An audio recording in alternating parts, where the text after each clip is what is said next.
fantastic class for you tonight. I'm really excited to introduce you to Danielle. Danielle is a content creator with John Bead.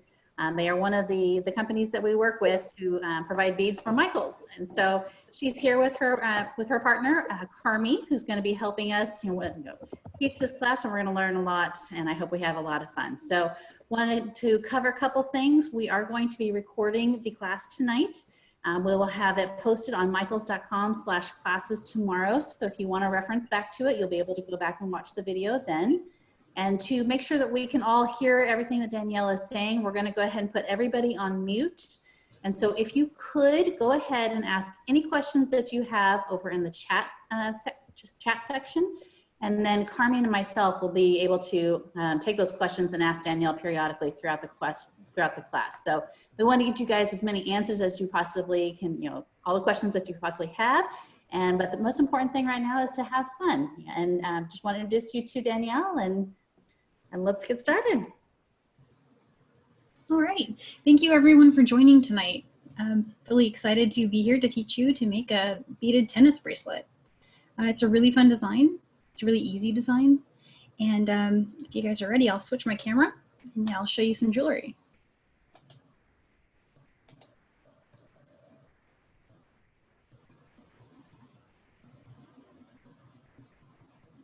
There we go. Can everyone see that? Looks good. All right. Good. Okay, so here's a sample of what we'll be making tonight.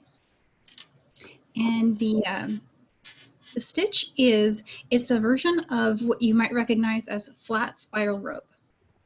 It uses size 11 seed beads, size 8 seed beads, and size 6 seed beads. And so I'll go ahead and get started. Tonight I'm using the Wildfire beading thread. This is the 0.006, and I'm using the color black so you guys can see it really well against the mat. And so to get started, what you'll want to do is cut approximately 36 inches or so of thread. Now I always tell everyone, cut a comfortable length and don't be afraid to add thread. And I'm going to purposely cut a short length so I can show you how to add thread when you need to. And I'm using precision scissors for that. All right, and then the next thing you'll need is size 10 beading needles. And these needles are Bead-along, and they are hard beading needles.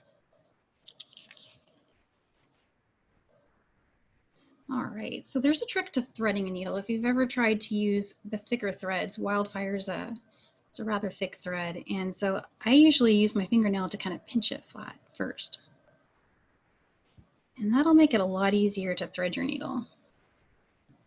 And it will actually compress down pretty flat, and you'll be able to get it through. Which is great, Danielle, because someone just said they couldn't thread their needle. Oh yeah, well when I teach in person, we often go through a round of, okay, is everybody threaded? Who needs help? It's just one of those things that getting started, but it's nice when it's a little tight because you'll see as we get going, when you're stitching, if the needle's loose on your thread, it's going to come off every time you pull through a stitch, and then you're rethreading it every stitch possibly. So good thing if it's a little bit tight. And so I'm just getting a good working pile here of size 11s. And this gorgeous color of size 6s. I love this. All right. Okay. So to get started, we're going to build the first section of core beads. And the core consists of 1/8, 1/6, and 1/8. And you'll run that down to the bottom of your thread, but go ahead and leave yourself enough tail. We're going to use this tail later to attach the clasp. So I'm going to leave, I don't know, a good 12 inches of tail. And if you're using one of these beading mats, 12 inches is about the width of the mat. So it's kind of handy. All right. And so now I'm going to build the wings of the spiral. And to do that, I'll pick up 3 size 11 seed beads, 1 8, and 3 size 11s. And then just go through all 3 of those core beads again.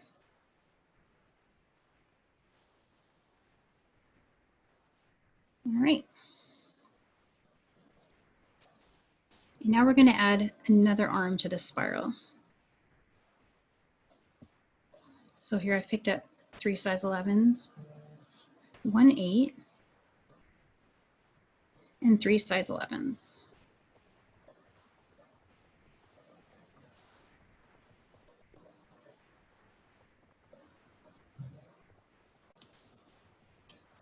And so you'll see I'm using my finger to push down. That first stitch is still a little loose, and you can hold it with your finger while the thread's going through. And here I've flipped it upside down, but I'm going to turn it over. There's the first section built. And so now for the next section and every section through the end of the bracelet, you only need to add 1 6 and 1 8. And we're going to share the last 8 added here and build off the top of that. So this next section of core beads looks like this. An 8, a 6, and an 8. And so now we're just going to build another arm, picking up 3 size 11s, 1 8, and 3 size 11s. And so I'm going to go through the 8 from the first set we had, and the new 6 and the new 8 that we just added. And pull tight. And there, that new arm is going to sit right on top of that one. So now we're going to add this other side. Same counts again, 3 11s, 1 8, and 3 11s.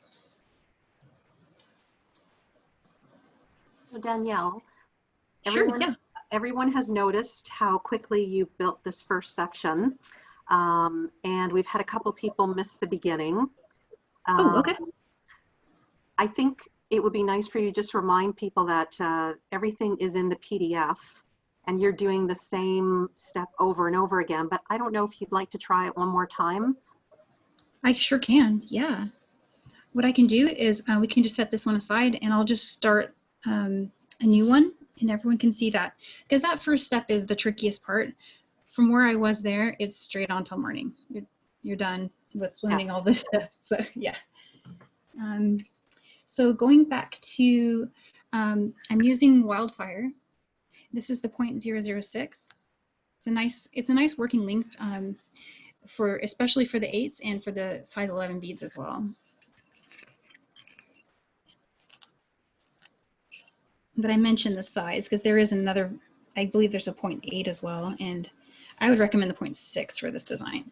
I'm going to probably do, let's see, on the instructions it tells you to pull 36 inches of Wildfire thread, and that's a good working length for most people. It's about half a wingspan or so. I'm going to pull less because I'm going to show you how to add thread. Using the precision scissors here. I see the question, how much string? I see that. Yes. So at home, if you're comfortable working with 36 inches, you can possibly finish this bracelet with that much thread if you're making it about 6.5 inches of just beaded length. If you're going to go more than that, don't sweat it. I wouldn't cut more than 36 inches. It'll start to tangle. You'll start to get knots. But adding thread is super easy, and we're going to go through that here in just a few minutes. So I'd recommend 36 inches or so, or less if you're a beginner. Less is good. Let's see, and the threading the needle trick. I'm sorry, I'm going to show you guys that again. The Wildfire is a really cool thread. You can flatten it with your fingernail, and it will be a lot easier to get it through a needle that way.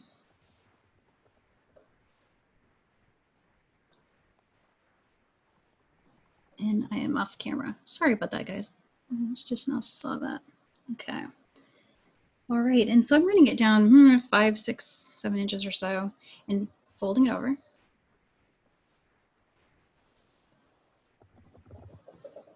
And so the next step would be just pick up the first 3 core beads.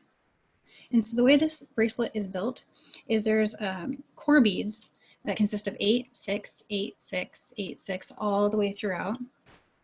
And then there will be spiral arms that are built with 11s and 8s, and I'll show you that in just a second. Once you've added these 3 core beads, bring it down to the end of your thread and leave yourself enough working tail to put your clasp on later. So 12 inches at the minimum or more if you'd like. The width of your bead mat is a nice length to leave. And then I usually use my fingernail just to kind of hold it for a second while I'm doing the next part. And so I'm going to go ahead and pick up 3 11s and 1 8.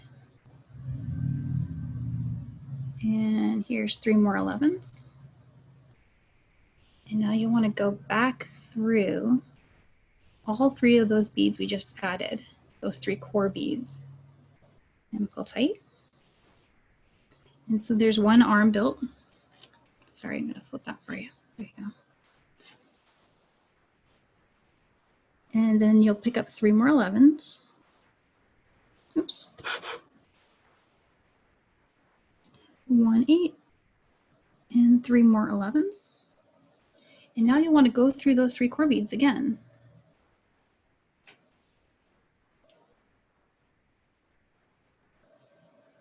And so this will give you the first section of spiral rope. And so for each section after that, you only need to pick up a 6 and an 8. And we're going to share the 8 that we added in the last step. So each arm is going to look like it's built on top of the former one that way. So there's your new set of core beads, an 8, 6, and an 8. And so the next step is just to pick up 3 11s and 1 size 8. And then 3 11s. And we're going to go through this 8, that 6, and this 8.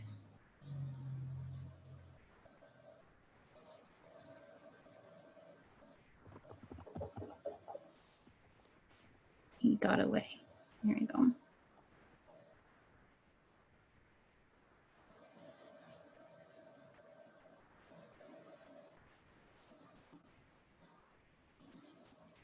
Okay, and so there's one side. I'm going to put the other side on now with 3 11s and 1 8 and 3 11s. Sorry about that. Okay, and then the same step here, go through the 8 and the 6 and the 8.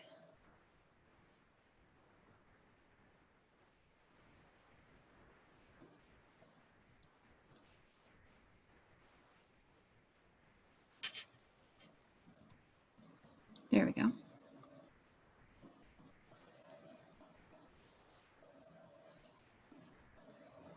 And so that's the first set right there. Thanks, Danielle. I think for a lot of people who've never done any kind of seed beading, this still seems like that you're going really, really quickly.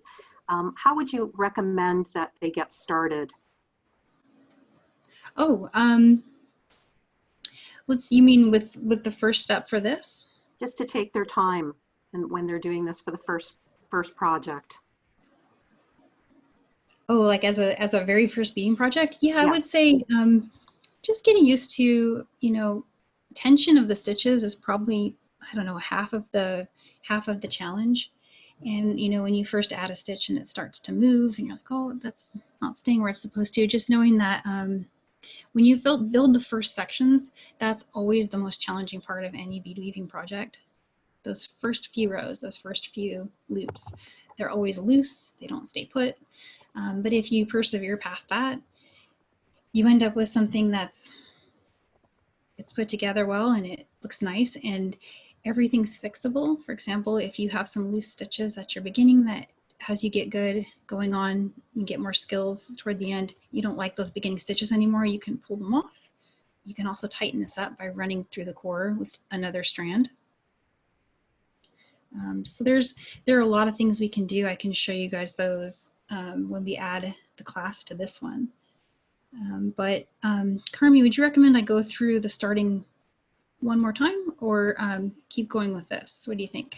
I think you should keep going, because I'm going to recommend that people, maybe they should just sit back and relax and watch you do the beading, because so much of this is covered in the PDF, and they can watch the video again by pausing when it's back on for them to see later. Oh, that's a good point. Yeah, this will be on replay, so the steps will be visible again. And then you brought up the PDF. I thought I'd just quickly bring that over to show what that looks like. So this, what we just did, we added those 3 core beads. That's the 8, 6, and 8.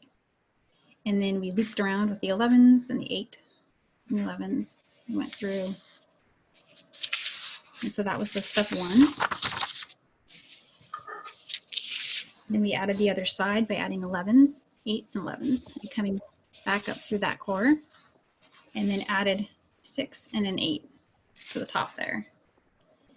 And so every step from here out, you only need to add the 6 and the 8, and then you'll go through these 3 beads. You'll borrow that last 8 that was added. So it was, here you go, I'll show you here.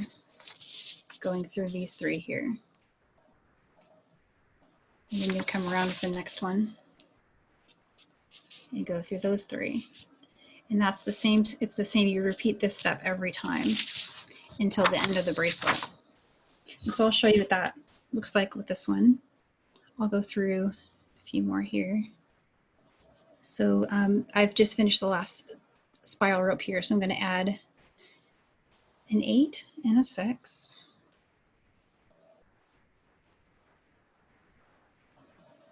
Sorry, I added that in the wrong order, guys.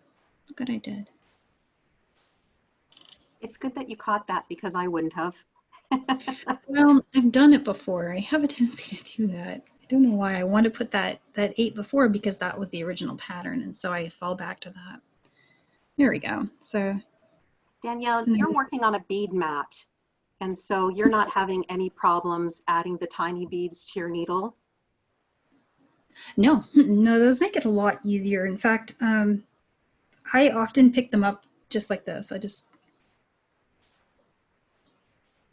Perfect. It's something that I've seen beginners in some of my classes. They'll try to do this.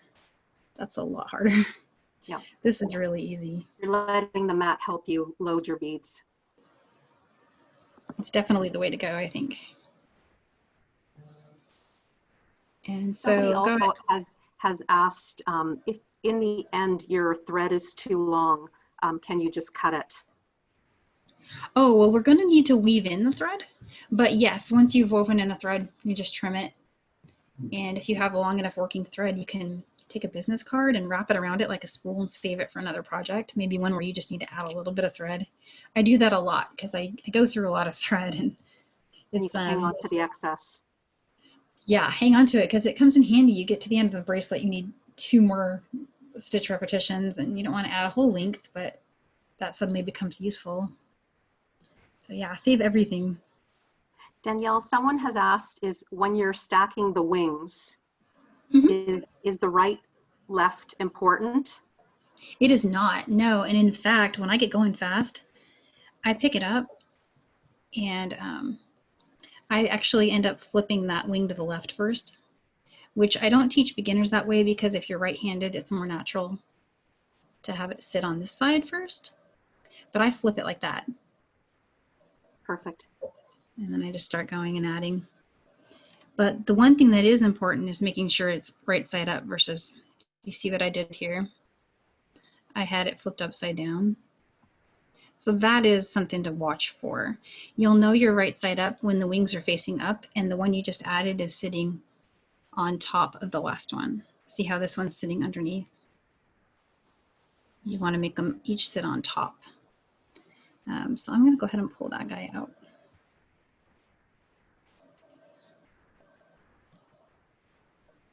Okay. And so you'll see what I mean there. These guys are on the top. And another thing you can do is you can just go through that 8 there and you see how my core beads kind of travel down my thread. Well, I'm just going to bring those on after I pull it tight. So I pulled it tight here, but I know I missed the 6 and the 8, so I'm just going to go through those here. And there, yeah, see I put it on the left side this time. You can do whichever side feels right to you and whichever side works faster for you. That is totally okay to do. I think we like to always tell people if you're working with seed beads for the very first time, you just want to be able to relax and don't be afraid to make some mistakes. Maybe you have to take them out and start over, but it is definitely techniques that you're learning.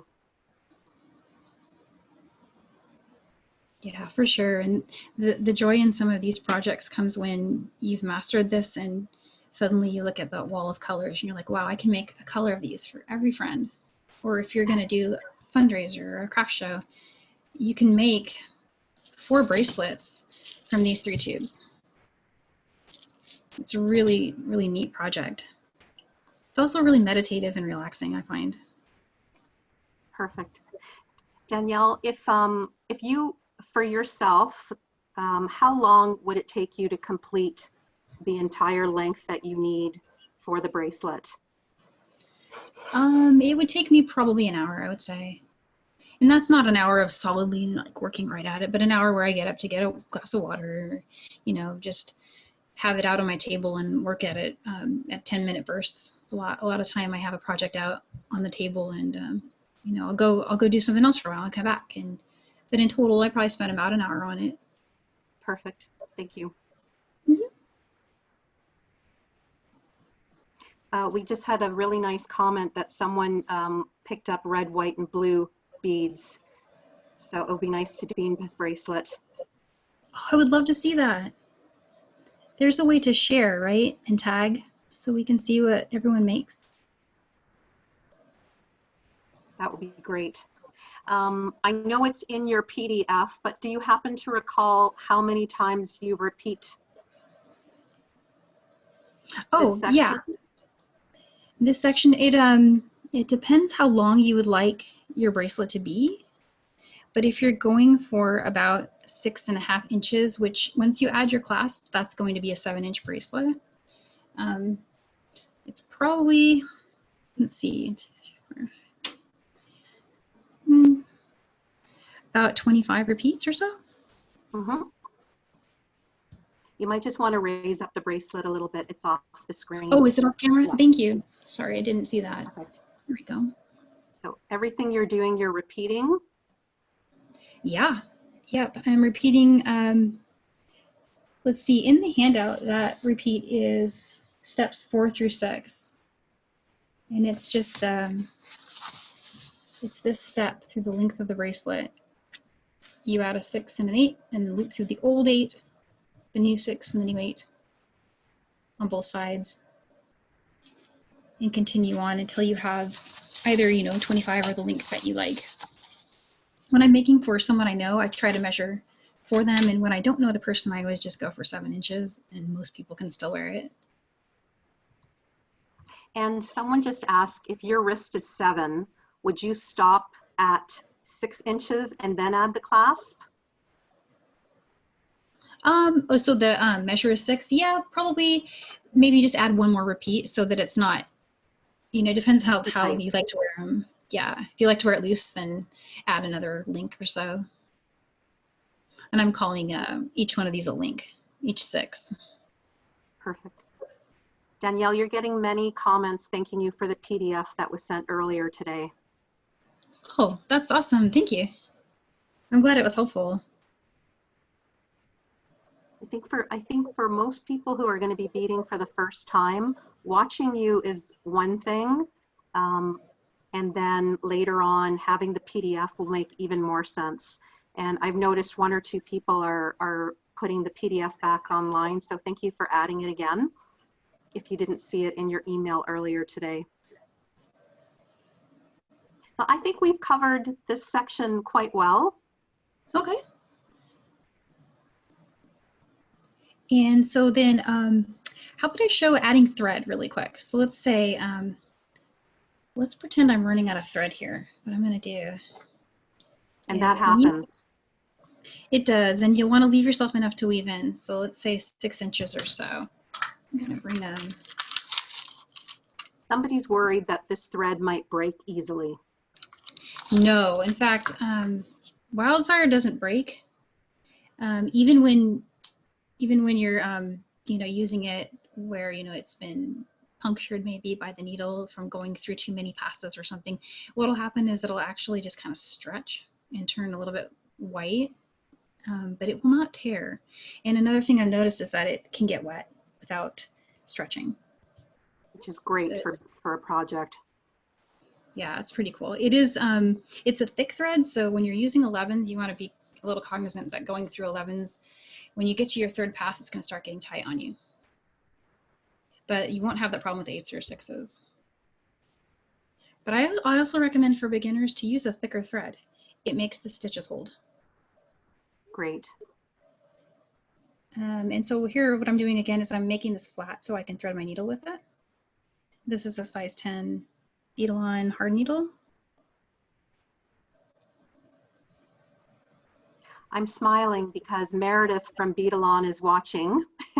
Oh, hi, Meredith. And I don't know she's got such a happy smile on when you mentioned which needle you were using. Okay. Oh yeah, these are the best. I love them. I watched your class too, Meredith. It was really great. I learned something too. I did not know about the bead stringing wire. More than one thing, actually.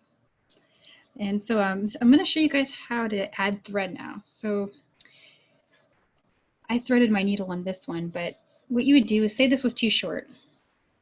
You'd leave this, you'd remove the needle from it, set it aside for now, and then go ahead and cut a new length of thread.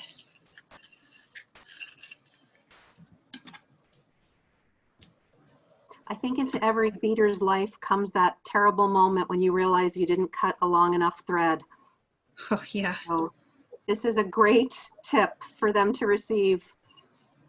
I used to be more afraid of it than I am now. It's actually, I'd rather not have a knot. Knots are worse. They tend to happen when I get to having really long strands. I find anyway. So I've threaded this new strand, and I want to end up where my old strands left off. And so to do that, I'm going to do what's called following my thread path, and I'm going to do that for two iterations or through 2 sections. So just choose one of your core beads. It doesn't really matter which one you choose, but try to come out about 2 arms below where you're leaving off. And leave maybe like, this does not have to be a long tail because we're going to just trim that right away. And come up through one of the spiral arms.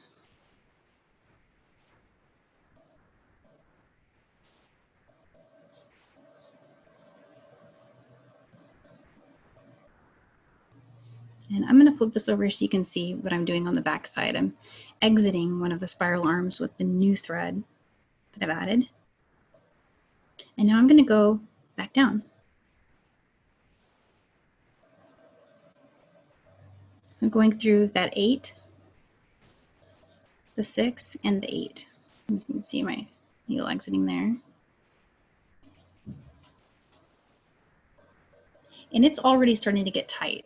So if you see, this is the end of the new thread that I'm adding right here. And I've only gone through 1 spiral arm, and already I'm pulling pretty hard here and it's not moving. So I know it's good. So I'm going to go this way just to get around to the front so I can see where that next spiral arm goes up from. Someone wanted to know, how would you feel about just knotting the new thread? You know, you can do that. It's just beader's preference. I've seen people go ahead and, if you wanted to do that, I would recommend knotting the core thread to one of the arms. And maybe do it twice. You're thinking of a half hitch knot. Mm-hmm. Totally okay to do that. The reason I don't do it often is that I think that my knots show sometimes, and then they add bulk, and later, what if I want to get my needle through that bead again? And there's a knot blocking me. and now suddenly I'm stabbing through my thread.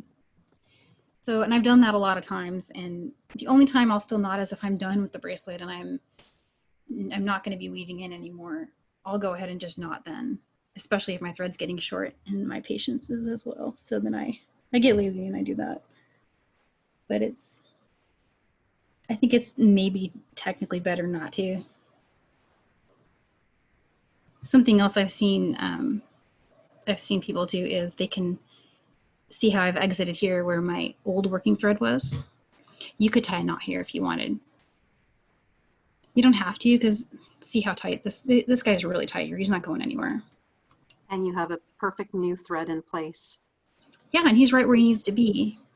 And so I'm going to try. I think a lot of people are curious about this. So maybe for the second class, maybe we'll attach how to tie off, how to add a longer piece. Maybe we'll add it to the next PDF so they'll have it written down too. Oh, you mean how to add thread? Yeah, maybe we'll add it in the next PDF. Yes, we're getting many, many yeses to please add it to the next PDF. I will definitely put that. So we'll have that in our fringe styles, and I can update this one too to add that. All right, and so when you've got your new working thread on, it's good to just do a few rows and then take the old working thread and weave it up into the new rows you added. That way you're not adding bulk anywhere that you would notice when the bracelet is done. For example, if I was to weave this in now and going back down where I've already woven in the new thread, this would be a thick section and it wouldn't bend and move like the rest of the bracelet does. So adding a couple more rows and then weaving this up into those new rows is something that I would recommend doing. Yep. Danielle, people want to know, is there a right or a wrong side?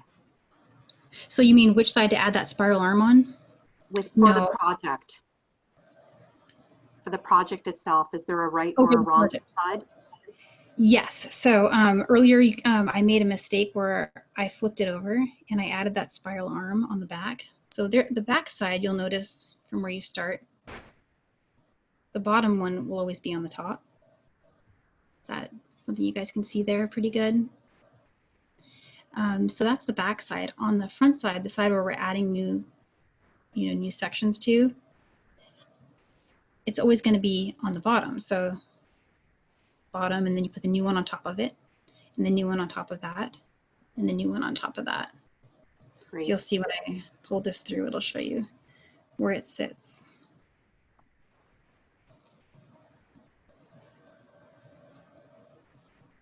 And this is even a short strand here, and I've got just a little bit of a knot going. Bear with me for a second. There we go. Okay. And so you see he's laying on top of the last one. And if you were to walk away from your work and come back later and find that it's like this, you know, okay, now I just need to flip that over. And so this is my old working thread. I'm going to just push him out of the way. I'm pulling him down at the back there.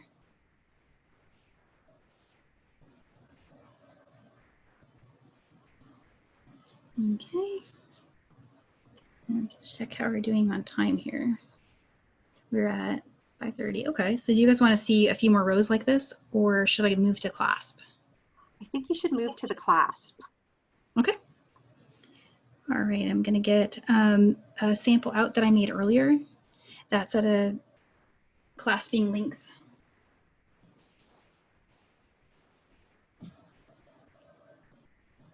Okay.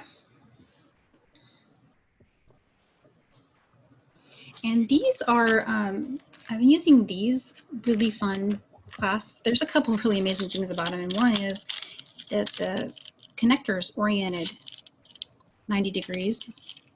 And I like that because we don't need a jump ring.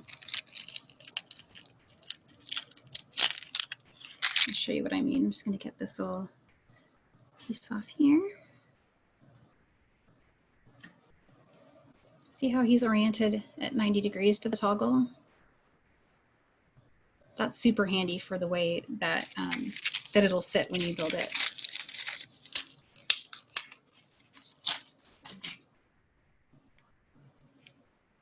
Okay, so you get to the end, and to add your clasp, what you'll want to do is pick up one more 8 and add him to the core beads there, and then pick up 3 11s and go through the clasp, and then pick up 3 more 11s and come down through here. So now I'm going through the 8 I just added. Let me bring that up a little bit. Then I'm going to go through the 8 under that, the 6, and the 8 again. So the last, basically the last repeat section that I added. Everyone can see that okay? And pull tight. Okay, and then come back up one of the arms.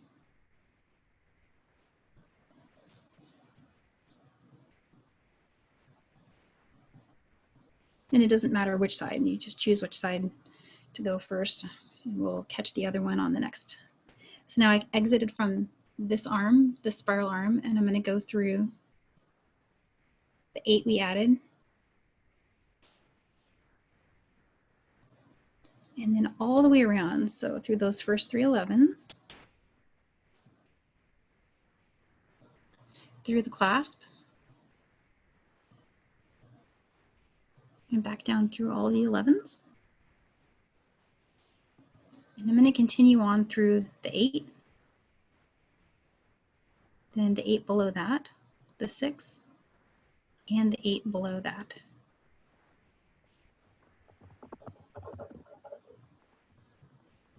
Okay, and so I went through this arm last time, so now I'm going to go through this one. And all we're doing here is we're just reinforcing that clasp connection.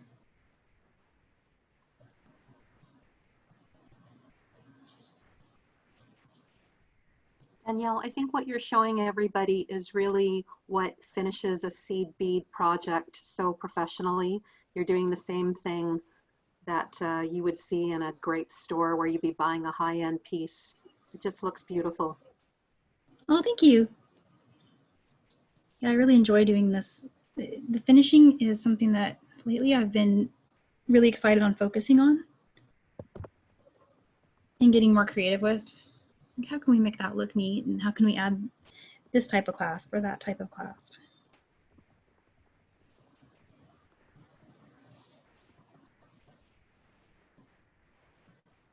Okay, and so that was the 3rd trip around this connection with the clasp here. So now we just need to weave in. We're there. So to do that, I came out of the 8 here. I'm going to go ahead and go back through these guys, and I'm going to continue down to the next section. So here's through 1 more 6 and 1 more 8. If you can see, I've gone through all these. And it is really easy to go through all the centers. So as I was saying earlier, if you get to the end and you're like, oh, these are loose over here, you could, if you wanted to, travel all the way down and tighten that up. Or vice versa, if you want to just meet in the middle from your other side, it's always fixable.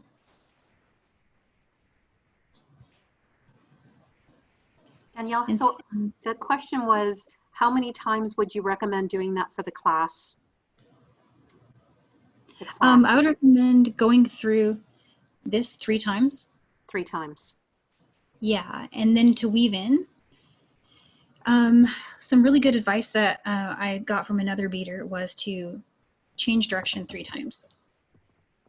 If you change direction 3 times, then you've locked that thread. And that's true in peyote stitch and in other bead weaving stitches as well. Just thread, when you change direction, it seems to just get tighter and tighter every time you do that. So see, I went down 1 arm, and I'm coming out here. And I'm just going to travel down here and going through another one. This part's a little redundant, but it's a really important step, I feel like. You don't want it to loosen up. Somebody wanted to know if you were going to make a knot. I can make one if you guys want to see one. I usually don't with my work, but since we're at the end here and I know I'm not going to be coming back and adding anything, I can show you that. I recommend if you It's not safe without see the it? knot, correct? You won't need a What's knot. that? Well, so you don't need one for this design because it's got so many loops and turns to weave into that it's going to be pretty tight. And let's say a year from now, your friend brings it to you and she's like, I need you to fix this. I accidentally nicked it or it got pulled and I'd like you to repair it. And you go to repair it. Well, that'd be really easy to do except for if you tied a knot. Then you might have to rebuild the whole thing. But sometimes you can actually just pull back from the damage point and repair it if you know where. I don't know, it's kind of an advanced trick, but something to think about when you're knotting. It makes it challenging later if you need to take it apart or make it longer or make it shorter. Perfect. So is the technique you're using for this side of the clasp the same as the other side? It's exactly the same, yeah. But I can show it again if it looks like we've got a few minutes. If you guys want to see it again. What do you think? I think you should show the other side. Sure, yeah. Okay. Oops. My monitor keeps turning off. Are you losing my camera when that happens? Nope. No, okay, good. That's a good thing. Every once in a while, it just turns off. Okay, there we go. And I flattened that with my fingernails to make it easier to thread the needle there. Okay, so over here, same as before, we're going to pick up an 8 and slide that down.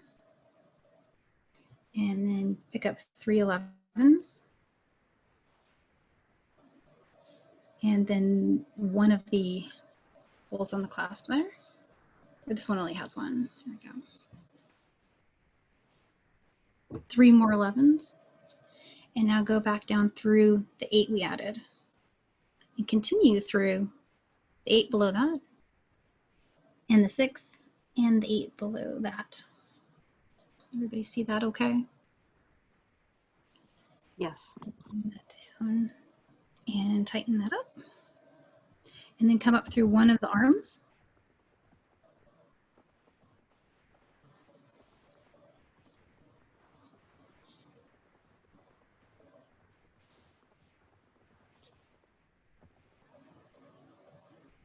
Back through the 8. And I've already started to go through that 11 where I'm going to go through all the 11s and the clasp.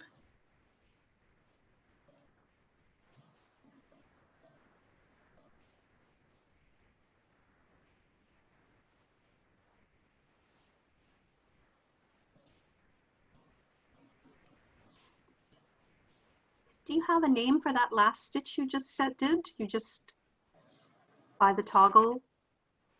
Oh, It's I don't have. Just going around, correct?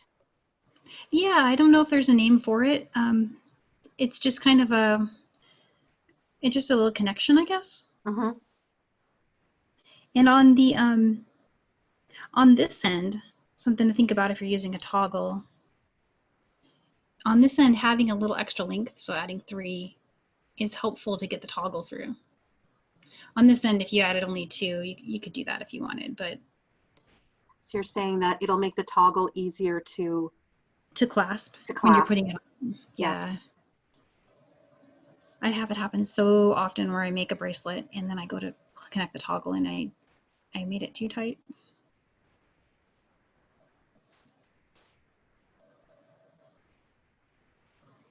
And you can definitely use this needle through size 11 beads. Yes, absolutely. Yeah, this is great for that. And it is also, I'm doing pretty well getting through these 11s. So that was my 3rd pass through these 11s with the Wildfire beading thread, and it's doing pretty well. That's great. You'll feel it tighten up, but you want it to be tight because actually I'm going to quote Meredith. If you have movement on your thread, a bead that is too large for your string material, you have a wear point. Yeah. And so getting that tight is good. Looks amazing. Thank you. And this is the same as before. I'm going to just start weaving around and changing direction at least 3 times. 4 if I forget how many I did. It's usually, it goes pretty quick. You can have one of these made in an hour, hour and a half or so.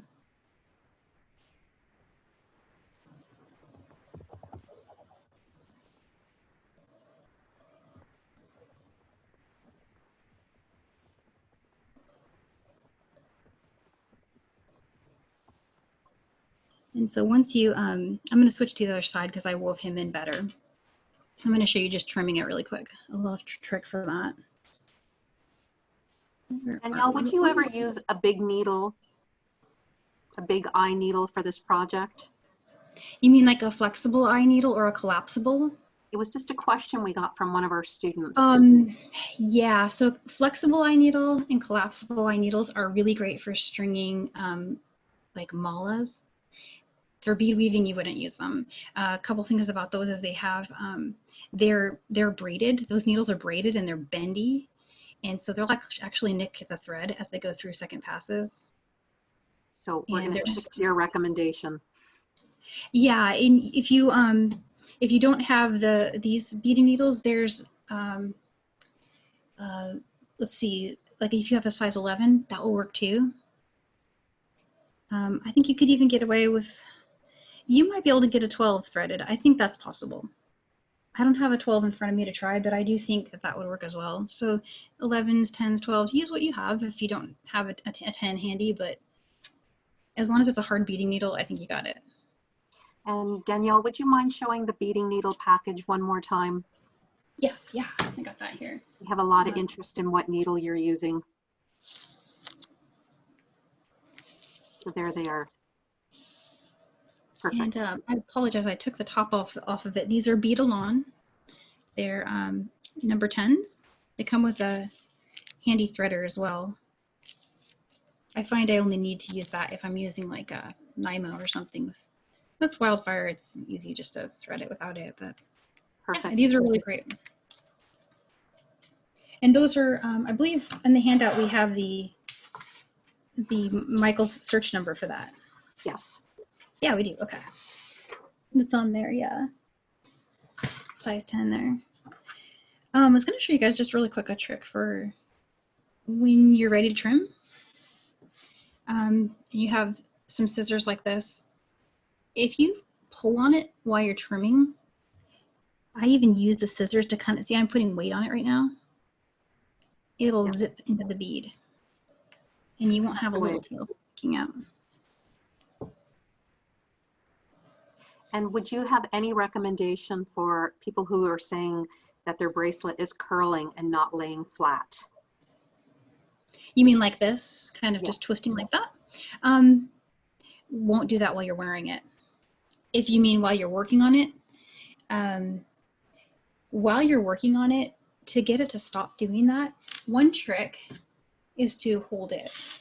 Let's see, let me grab this one over here. So let's see, while you're working on this, what you can do is hold it in your hand. So you see I'm keeping those pressed down. And then let's say I added my new beads. Just do it really quick here. Get those guys there. And you know how we were sliding the 6s and the 8s down, and I was showing you more just so we could see what I was doing. When I'm actually working on these at speed, I just come to the 8. That's the last 8 here. Pull, flip it, go through. And so it doesn't do great for instruction because you can't see my beads, but I'm pinching it basically the whole time I'm working. You're pinching as you go. Yeah, that was a good question. It doesn't help you guys see what I'm doing, but it helps it be a very fast stitch when you're working like that. And these get tight. I wanted to mention that too, just kind of working through those. There we go. Perfect.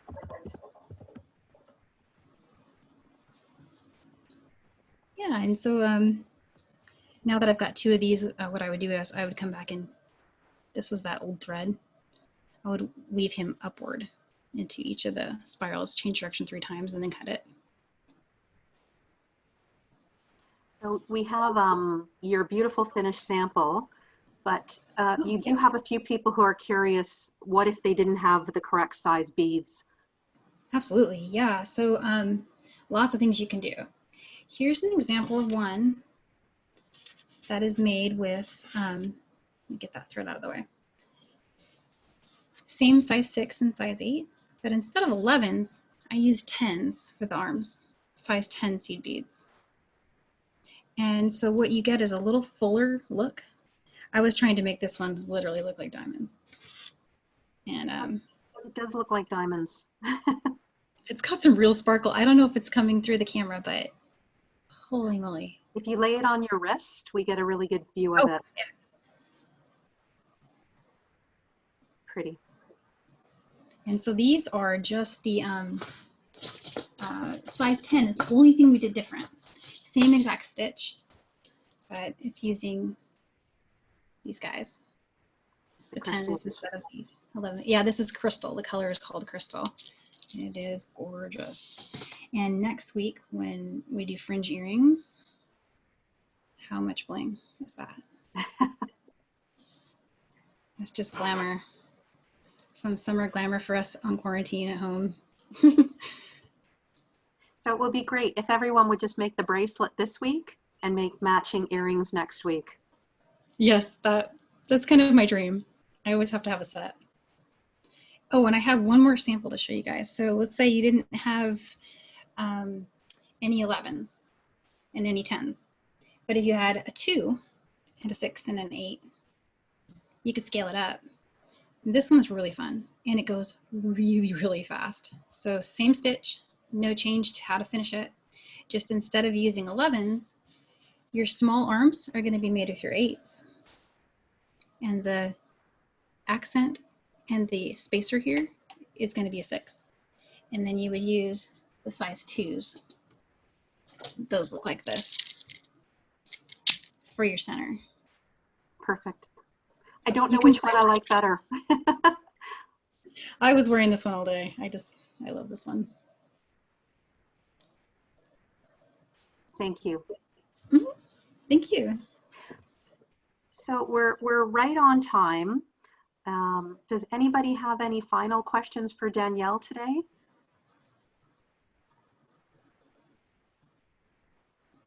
Could you tell them very quickly how you pick your size of beads from 10 to larger?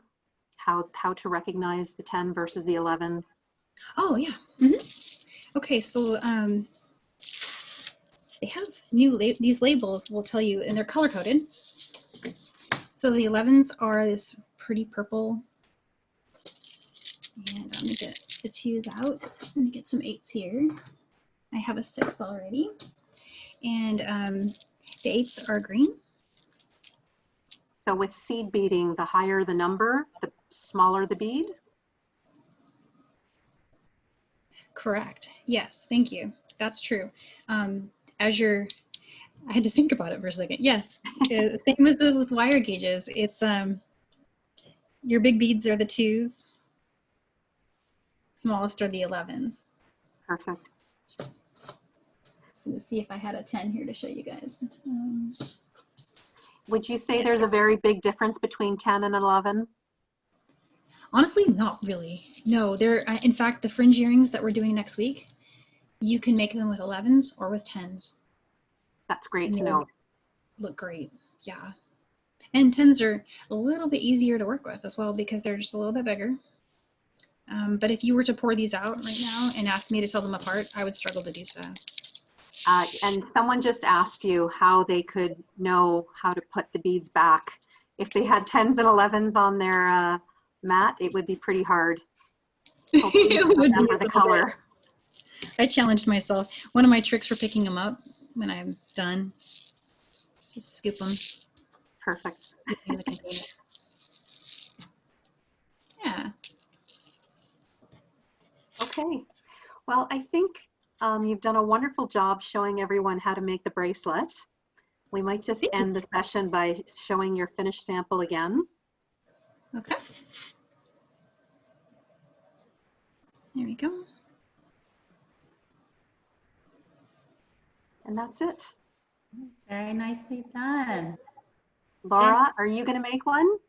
Yes, I'm going to try it. I'm going to try it. I'm going to be like everyone else, though. I'm going to have to look back at the PDF and the instructions, because I think when it comes to seed beads and you're learning something new, it is a more time-consuming, detailed process. So I appreciate everyone's patience, and as we're learning something that's very tiny, and I hope everybody had a lot of fun. Danielle, thank you. Carmi, thank you. I appreciate you guys joining us. We'll have these two, Danielle and Carmi, again with us for the next 3 weeks. We're going to have them same day and same time. So Wednesdays, 7 o'clock Central Time. We have some fringe beads coming up. We've got a lanyard rope, and then another pair of brick stitch earrings that are coming. So I hope you guys join us again. You can register for the next classes at michaels.com/classes. That's also where you will find the video to tonight's class. So hope you all enjoyed it, and enjoy your evening. Thank you. Thank you. Thank you.